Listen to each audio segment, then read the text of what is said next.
All right, so today we're going to talk about the chain rule and how this all comes together. So the idea of the chain rule is basically it's the reverse of the oh, never mind. I'm thinking of something. I'm getting ahead of myself. So, all right. So the chain rule, this is basically when we have function composition. Now that might sound a bit fancy for you, but the idea for function composition is that we'd have f of g of x is the idea. So where you have a function inside of a function.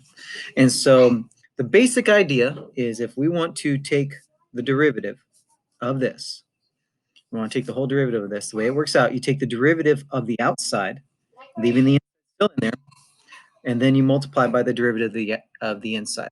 That's how it goes. So the derivative of the outside times the derivative of the inside. The derivative of the outside times the derivative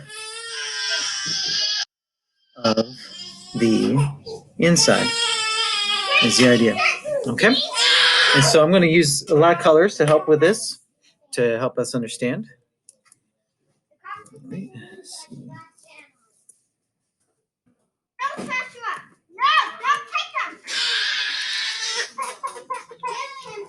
All right, so for example, one of the problems that you guys would have seen before is something like f of x equals 4x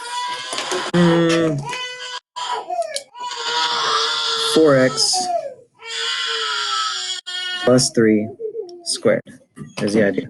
So we could have seen this one. And we could have been able to do this problem in the last couple of weeks, a couple different ways. So we could have rewritten and done it with a product rule. If we would have wrote it f of x equals 4x plus 3 times 4x plus 3. And if it's written that way, then you have to use the product rule. And so you say, okay, well, f prime would be f times g prime. So that's 4x plus 3 times g prime, which is 4, plus... Joshua, what's the matter, buddy?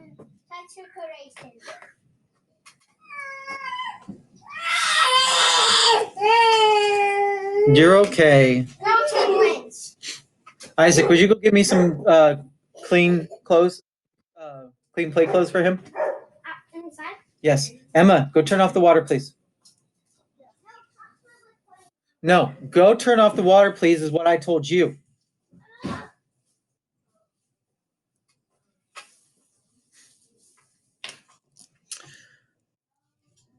right, and then we do g times f prime. And so then we'd have 16x plus 12 plus 16x plus 12. And we get 32x plus 24 is what we get to. That'd be the product rule. Or we could have gone from here, we could have foiled that and just used the power rule. But we'd have to foil first. Did you turn off the water? Yeah. Thank you. So we'd have 16x squared plus 24x plus 9 when you foiled it. And then when we take the derivative, then we get 32x plus 24. So we get the same thing. Or now we talk about the chain rule. So the way we do this is we take the derivative of the outside. Well, this just means something squared. What's the derivative of something squared? 2 times something. So it's going to be 2 times whatever that something is, now that to the 1 power. That something stays the same. That's why it still says g of x on the inside right there. Still says g of x on the inside. So g of x stays the same on the inside times the derivative of the inside. Well, that's just 4. And so then we have 4 times 2 is 8. 8 times 4 is 32x. 4 times 2 is 8. Times 3 is 24. And so no matter which way you do it, they all come out to be the same value because it's the derivative. This is calculus. No matter which way you do it, because these are all correct, these all work out to the same thing. we shouldn't expect to get different results by doing things the right way. Now, so then, well, that's all those are great, but where it really changes is, let's say we have something crazier. Say we have 5x squared minus 7 to the 12th power. Okay, nobody is going to want to multiply that all out. Okay, and nobody's going to want to do the product rule 11 times. And you're just not going to want to do that. So instead, the way we do this, we say, okay, well, that's fine and dandy. So, okay, so what we do when we take the derivative, dy over dx, remember that means derivative 2, the 12 to the front, because they're taking the derivative, something to the 12th power is going to be 12 times that something to the 11th power. That something stays the same. And then we have to multiply by what? The derivative inside, which is 10x. And so then we'd end up with 120x times 5x squared minus 7 to the 11th. Now, which is a lot simpler than multiplying all that out 12 times, or like I said, using the product rule repeatedly. Hey, mister, that's Emma's. Can't play with that. All right. There you go, mister. Okay, go lose those beads.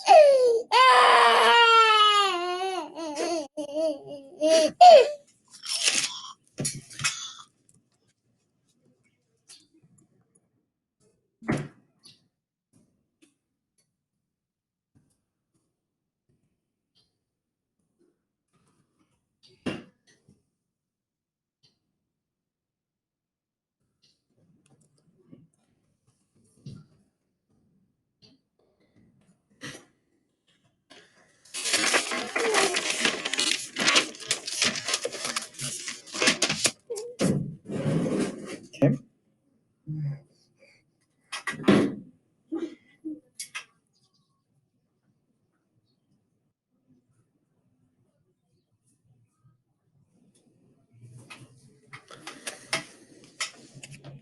All right, now let's look at a more common example where we'd see this too and mix in some trick stuff. Let's say y equals sine of 2x. Okay. Now, one of the things that you should know is what this equals by itself. Not what's the derivative, but what it equals. And so sine of 2x equals what? 2 sine x cosine x. This is something that you should already know. You should know the double angle theorems for sine of 2x, or double angle properties, I guess. Which then we'd have to use the product rule to do that one. But this one, we can use the chain rule, because what we want to do then is we want to think of the 2x as being inside of the sine. So you got to figure out what's on the inside when we do all of this. All right, so we take the derivative first of the outside. Derivative sine of whatever is cosine of whatever. Okay, then that whatever stays the same. Then we multiply that by the derivative of the inside. What's the derivative of 2x? 2. And then we just clean that up. 2 cosine 2x. That's how that would go. That would be our derivative. And so it's the derivative of the outside times the derivative of the inside. You just have to figure out what is the inside function. Dad? Yes. Which store is Dasher's play clothes? The top two. Pick just a shirt that he could get dirty and some shorts. All right. Let's try another one. All right. Let's here we go. How about cosine squared of 5x plus 2? All right. So we got this one now. Okay. Well, we got some things going on. How many functions how many operations do we have going on here? Or yeah, how many layers of functions are there? Before, this one had 2 layers of functions. So how many layers of functions are here? There are 3 layers of functions in this problem. Okay. First and foremost, the innermost is right here. And you got to think of the order of operations. Okay. The layers always go with the order of operations. So Okay, so you got to think order of operations is what's going on here. So, all right, well, they got the parentheses. Oh, wow, look at that. We got parentheses. So what's in the parentheses? That's going to be your first, that's your innermost layer. Okay, all right, then we got the trig. Okay, so that means we have the cosine of something.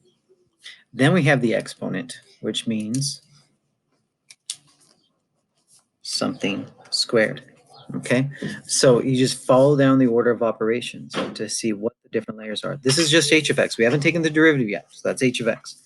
But now, if we want to take the derivative,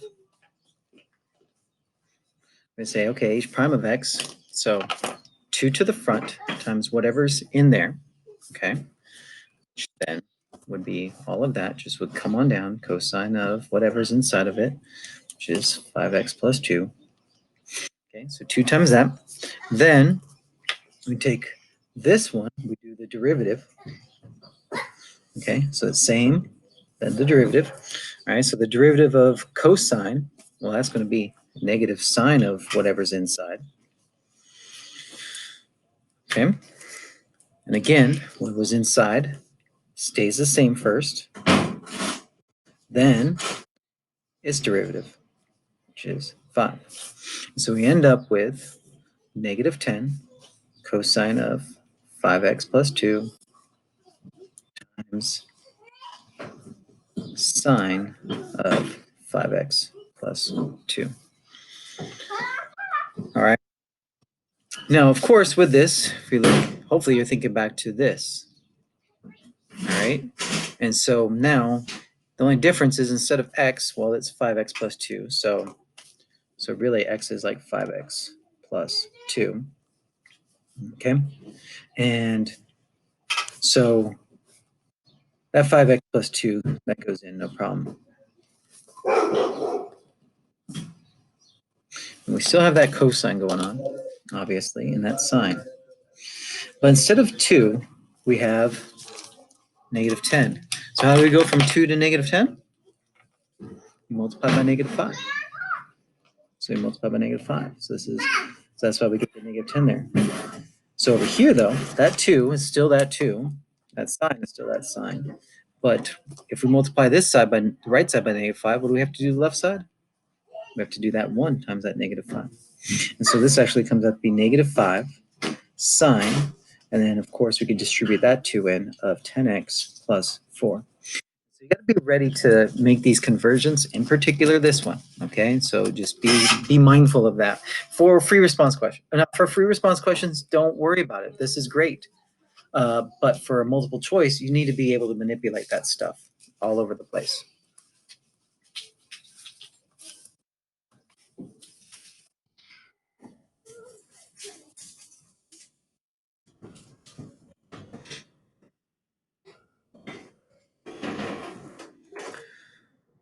All right. Now, so with these, let's just look up something.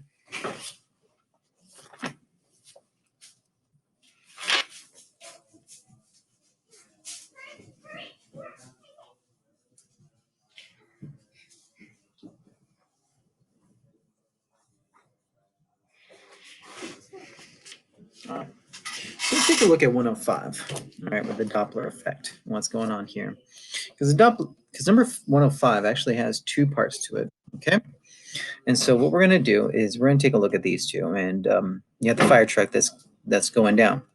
And what happens is, and you've noticed this, I'm sure, when you hear a siren going.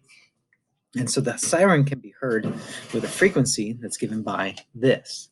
331, just so you know, that is the speed of sound. And so the truck, okay, if it's moving, that means the sound is coming to even a little bit faster. And so what it does is it makes the frequency be higher. So you get the higher pitch when it's coming. But if it's going away from you, it stretches it out and it slows it down. So which is good fun. And also this light does that too. That's how we can tell that the universe is expanding. Because when it comes to light, this side of light is blue, this side of light is red. In fact, you can think of like headlights. on taillights. It's driving away from you, like galaxies are driving away from each other. You see a red shift. If galaxies are actually getting closer together because they're being pulled together for some reason, then you'd see a blue shift, which is actually how Andromeda appears as a blue shift. Anyway, but so with this, then you have this is going on, and so what we want to do is we want to find the rate of change. Rate of change means derivative with respect to v when the velocity is 30 meters per second. Okay, so that's really what we're talking about. So if we wanted to, they call this, and so on part A, and you guys are going to get to do part B yourselves. But so part A, it says F equals 132,400 over 331. It says part A use minus V, so we're going to do that. And so really we should call this F of V. And we want F prime of V is actually what we want to get. Okay? And so we want to be able to do that. So now with this, you can, as it's written, what rule do we have to use? We have to use the quotient rule because there's division. But we can change this, we can rewrite this to be 132,400 331 minus V to what power?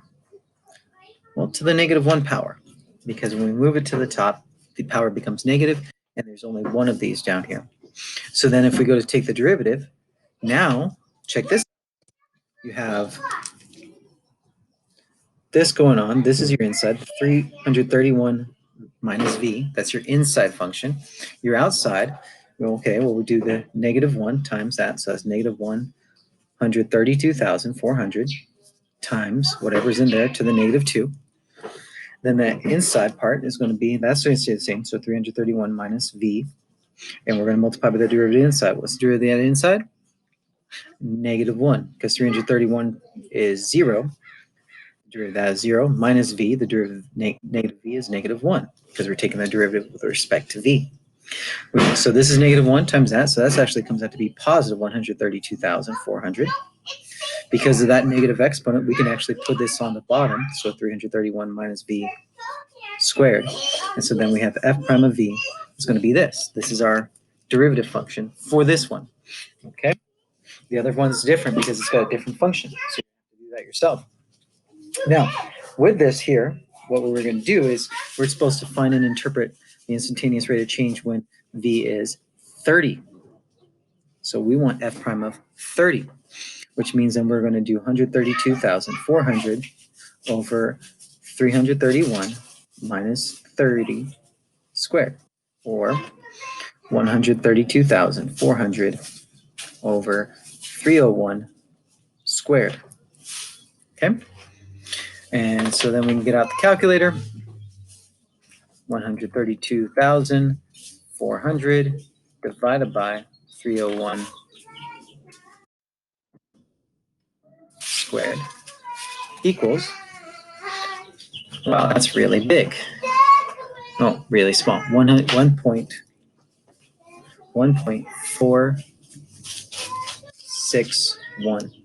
Okay, so 1.461. And now what we got to do is we got to go back. We got to take a look at what does that mean, because we got to find. It says find the rate of change. Okay, so but it's a word problem. It's all this is going on, so we need to know what's going on.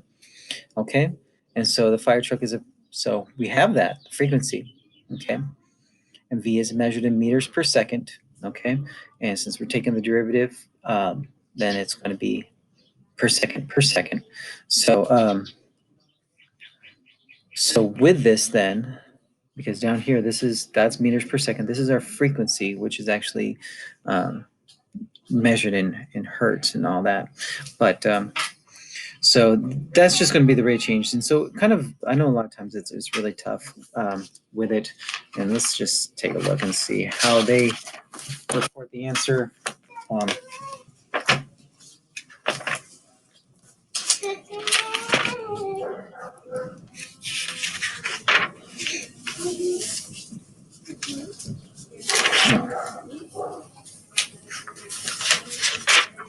2 point. Yeah, so they just write the answer like so, but basically the the frequency is going to be doing the, is going to be increasing, at a rate of 1.461. Now we're not told what, if this is measured in hertz or what, so we can't really go based off of that, but usually that's what we measure it in hertz. So they don't tell us the units of the frequency. That's why we really can't go more from there. So that's kind of a problem, but we could also use this to find slopes of tangent lines and things like that. So just be ready for that sort of thing.